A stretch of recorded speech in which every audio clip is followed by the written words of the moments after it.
Welcome back, guys. This is Aaron from TennesseeHydraulics.com. You can find us on Facebook at Tennessee Hydraulics.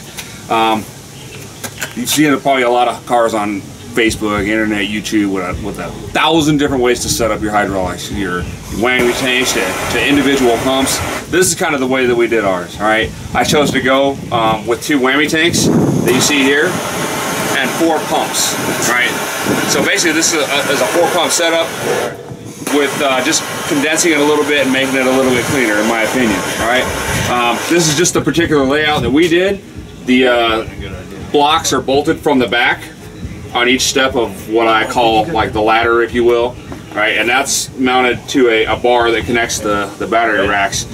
This entire rack is removable, so we bolt it together to include even the racks are bolted to the pegs that are welded to the frame. So this entire rack is removable with the exception of the pegs that go to the frame.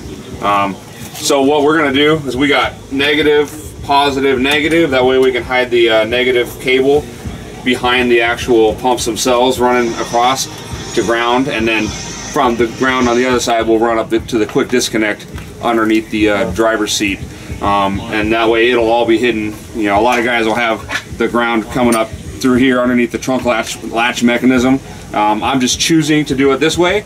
It's my choice. It's definitely not the right or wrong way to do it. You could do yours however best suits your particular vehicle. Well, as you can see, 4 pumps, just going with 6 batteries, nothing crazy. You know, it'll let me do what I need to do and have fun at the same time. Solenoids. Oh yeah. So we got 12 solenoids total. All right, and behind each battery, you're connected. Oh shoot! Blooper. Oh. All right, we got 2 banks of 3 behind each set of batteries. All right, and the positives running to the motors behind the rack itself. We got some red welder's cable that we got, just kind of changed it up from the standard black that most people use. And then the positive for the 36-volt source is underneath, and that'll just hide a lot of the cableage as you go back down into where the solenoids are back here.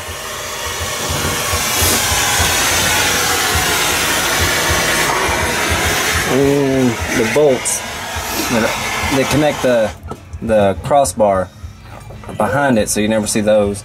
And the bolts for the racks are behind it, so you never actually see those. The bolts that connect this to the actual pegs.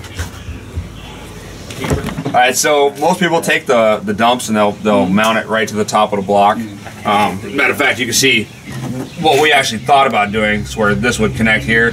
But what we're going to do instead is put chrome 90s off the top of the block, and then those are going to go back behind a vanity panel that's going to cover this entire area back here with steel lines, and those steel lines are going to connect into the actual hoses.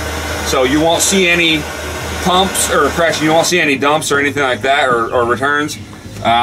It'll all be behind here with just simply 2 steel lines coming out for each dump block. Alright, so that's just one of our ways that we thought of to keep it clean and simple. Maybe not simple, but clean.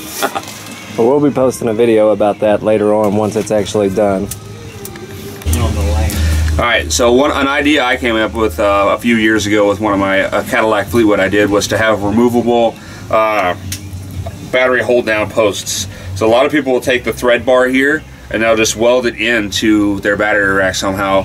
What I did is I put on a standard 90-degree right there. I drilled a hole through it, but I bolted it from the bottom with a lock nut and washer, as well as a lock nut and washer on the top. And by tightening those 2, it automatically makes the bar perfectly straight up and down. That way, when I put on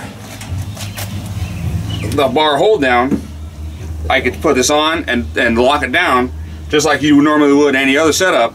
But if I need to remove the entire thing for whatever reason, I have complete freedom to do that. You can also draw down the rest of the thread. Oh yeah. Wait. So yeah, you can loosen it up from the bottom and lower the thread here, which we will do, down a little bit or up a little bit if you need to, depending on what you need to do. All right, so you can adjust the height of it. So just an idea that I came up. Who knows? I might not be the first person, but it's definitely an idea that I came up with.